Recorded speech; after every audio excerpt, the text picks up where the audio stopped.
Dua të ndalem këtu edhe një herë për të adresuar një zhurmë të jashtëzakonshme bombash artizanale që shpërthyen në të tëra 700 tenxheret politike e mediatike të Shqipërisë lidhur me një fatkeqësi natyrore ose si quhet në kontratat e infrastrukturës një ndërhyrje në një force madhore, pra, që s'ka të bëjë me njeriu, por me natyrën, në aksin e korridorit të 8, në kantierin e korridorit 8, ku po ndërtohet një nga veprat më kuptimplota të Shqipërisë së viteve pas rënies së regjimit.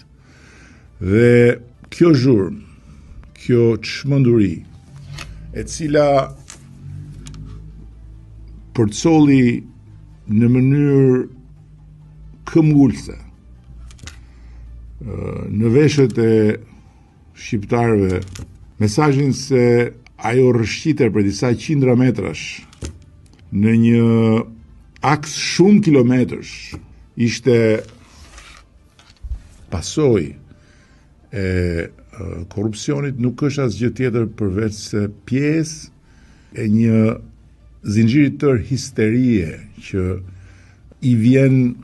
rrotull këmbëve të Shqipërisë pikërisht në kohën kur Shqipëria është duke kryer misionin më historik të saj për të mbërritur më në fund në majën ku meritojnë të qëndrojnë shqiptarët, aty ku është shtëpia e përbashkët e Bashkimit Evropian. Dhe pikërisht kur Shqipëria po e lufton korrupsionin më fort se asnjëherë dhe të janë fakte, këtu flitet se korrupsioni është më i madh se asnjëherë. Po kaq e vërtetë është kjo sa që është e vërtetë lidhja e korrupsionit me